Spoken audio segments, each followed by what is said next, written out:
أيها المسلمون، ليس يخفى على أولي النهى والألباب وما شهدت به الحضارات عريقة الأسباب أن شريعتنا الإسلامية الغراء غيرت بنور عدلها ورحمتها من الدنيا قاتم معالمها، فطمست جورها ومظالمها، وانتزعت دون شحنائها وبغضائها مرهف صوارمها، وغرست في البرية رحماتها ومكارمها، ومن ثم أبحرت بالإنسانية المعناه في أمداء حياة التعايش والتسامح الأجمل والمستقبل الآمن الوارث الأمثل، إلى أن رست في هذا الأوان في مرافئ الأمواج المتلاطمة ذات الفتن المدمرة والقاصمة فتن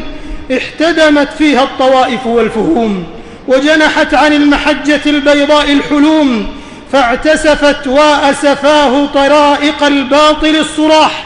ونهلت من مشارب البطش القراح. وهؤلاء الفئام زعموا بذلك البناء والإصلاح، كلا ثم كلا، فقد أراقوا الدماء ونثروا الأشلاء ودمروا شاهق البناء وشوهوا قيم الدين الفيحاء. إخوة الإيمان، وتلك الكوارث الأليمة التي أسست لشرخها العميق في خاصرة الإسلام هي نتيجة حتمية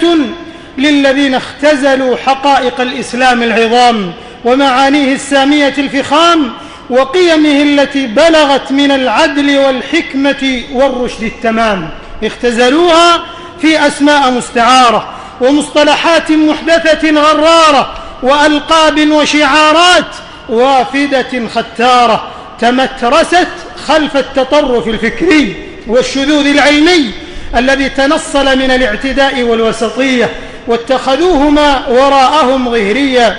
فنجم عن ذلك الإرهاب المسلح والإقصاء والرزايا الشعواء والتنطع في تلقي الحق الرحيب العديد وحجره على فكر وحيد ليس عنه محيد، وإن هي إلا أفكار إرهابية دخيلة تلقفت كنانتها المسمومة نبال التفريق وأسلات التمزيق، وبددت وحدة الأمة بالسمهريات والعظام، وفرت أديمها بألسنة الإفساد والكيد الغضاب. وإذا قيل لهم لا تفسدوا في الأرض قالوا إنما نحن مصلحون، ألا إنهم هم المفسدون ولكن لا يشعرون. فماذا جنينا من حماقات ثلة تزيت بزي الدين في الدين تنحر، أفاعيل طيش تحتسي الأرض سمها ودرب الهدى منها كئيب معثر. أمة الإسلام، وإن الغير من أهل الإيمان ليعجبون من هؤلاء وأشباههم من كل داعي مؤدلج في غياهب التأويل الباطل قد أدلج، حيث يحرفون كلام الله عز وجل وفق نعرات عصبية وأهواء حزبية ومصالح ذات أجندة وتبعية، فيعمدون إلى تخصيص عامه ومجمله أو حمله على غير محمله. وهذا التطفيف في نصوص الشرع الحنيف يتوشح في تأويلاته وتحركاته بعباءة الدين، في جرأة على تفسير النصوص وفق مراد أصحاب الإرهاب الفكري في إباحة سفك الدماء وقتل الأبرياء وترويع الآمنين وهتك الحرمات وتدمير الممتلكات وتخريب المكتسبات وعدم المبالاة بإزهاق الأنفس المؤمنة والمعصومة. ومن يقتل مؤمنا متعمدا فجزاؤه جهنم خالدا فيها وغضب الله عليه ولعنه وأعد له عذابا عظيما. وفي الحديث الصحيح الذي أخرجه البخاري رحمه الله: من قتل معاهدا لم يرح رائحة الجنة، ولكن دين الله من ذلك براء، لأنه افتئات عليه واجتراء وانتحال وافتراء. أما تبطنت تلك الدعاوى الجوفاء الجعظرية والعنف والإرهاب والعنجهية والظلم والإفساد، وسعت بأغلظ الأكباد بين البلاد والعباد، فأتوا أمرا كبارا وشيئا إدا بعد أن أظهروا بزعمهم صفاء وودا غير متقين الله في ضلال أقوالهم وشعاراتهم ولا تبعات أفعالهم ومآلاتهم، فلا يكترثون بالفتن كثرت أو قلت، ولا بالنوازل حقرت أو جلت، ولا بالخطوب توالت أو تولت، ولا بالجفون هملت بالدموع أو تخلت. رأينا من الأحداث ما يبعث الأسى، فمن هولها أكبادنا تتفطر، ضلال وإرجاف وطيش وفتنة وزيغ وفهم كالح الوجه أغبر. إخوة الإيمان، وهؤلاء الشراذم الذين انتحلوا الإصلاح فكذبوا واستخفوا عقول السذج فضلوا وأضلوا، ويدعون أنهم للدين الحنيف يخضعون ويفدون ولحق أحكامه يؤدون، لا تزال أفعالهم الباطلة الرديئة وأقوالهم المنمقة الوبيئة تفضح مكنون ضمائرهم وتكشف مضمون سرائرهم، لأنهم اتخذوا الدين لرخيص مآربهم مطية وذريعة ومسلكا لأهوائهم الطامعة الشنيعة والتضليل والخديعة. وسيعلم الذين ظلموا أي منقلب ينقلبون. فماذا يكون العذر يا من تفلتوا من المنهج الأسمى فتاهوا وغرروا، وكانوا شقاء للبرايا ونقمة، وفي لجج الإرهاب في الكون أبحروا. معاشر أهل الإسلام، أتباع سيد الأنام، عباد الله في كل مكان، وإزاء الإرهاب الماكر الذي اصطلى به عدد كبير من أصقاع المعمورة، وحيال ما تذكيه قوى الحقد والتطرف والإجرام، أعداء الرحمة والإنسانية والمبادئ السلمية الرضية، سواء من الأفراد أم من المجتمعات، في عدد من الأوطان. ومن أشنعها وأقضها للمضاجع بأخرة تلك المجزرة البشعة التي ارتكبها الطغاة الظلمة في سوريا ضد إخواننا في الغوطة الشرقية من بلاد الشام العزيزة، والتي استخدمت فيها الأسلحة الكيماوية والغازات السامة المحرمة شرعيا ودوليا، وما أتبع ذلك من قصف بالصواريخ والطائرات، مما تسبب في حصول كارثة إنسانية خطيرة وفاجعة بشرية أليمة راح ضحيتها أكثر من 1400 قتيل وأكثر من 6000 مصاب، مما لم يشهد التاريخ المعاصر له مثيلا. إنه الإرهاب في أبشع صوره، إنه الإرهاب في أبشع صوره وأنكى أساليبه، فرحماك ربنا رحماك،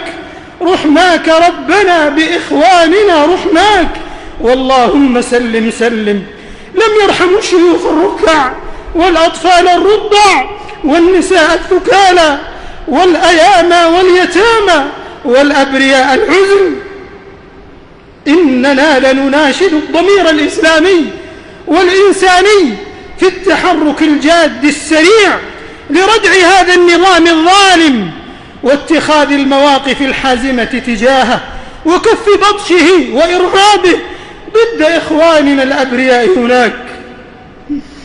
وقد بادرت المملكة العربية السعودية مشكورة مأجورة حكومة وشعبا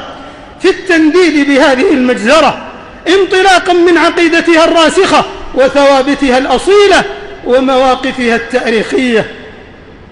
ودعوة الهيئات والمنظمات العالمية لتحمل مسؤولياتها في ذلك. ومن هنا عباد الله وجب تضافر الجهود والوفاء بصادق المواثيق والعهود لاجتثاث جحافل القلاقل والطغيان والزعازع وحسم أدواء رعاة الظلم والإرهاب وعللهم وسد مواقع خللهم ودحر كل سوء لاحق من قبلهم، ليستأنف العالم الإسلامي خصوصا والإنساني عموما حياته رخي البال مطمئن الحال في أمن مبسوط وحمى محوط وتعايش بالوئام والتراحم منود وتآلف في الحق والعدالة مبسوط. وأن يهب أهل الإسلام للذب عن حياض شرعة الملك العلام وحقيقة الاهتداء والالتزام، وذلك بمواضي الحق ومحكماته وقواطعه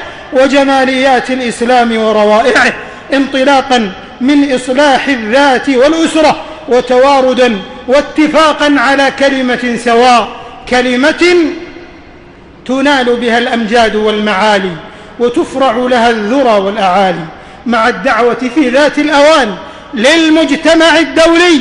إلى عدم التخاذل في تبني هذه القضية، وألا يقدم حساباته السياسية على مبادئه الأخلاقية والقيمية، وأهمية التعاون والتنسيق الإسلامي والإنساني لمواجهة الفتن التي ظهرت في بعض البلاد والمجتمعات. أيها المؤمنون، وإن العالم أجمع ليشكر ويبارك جهود ولاة أمرنا حفظهم الله وأيدهم بنصره، سهرهم ودأبهم في القضاء على ظاهرة العنف والإرهاب ووأد الفتن ودعاتها، ومن ذلك سعيهم الجليل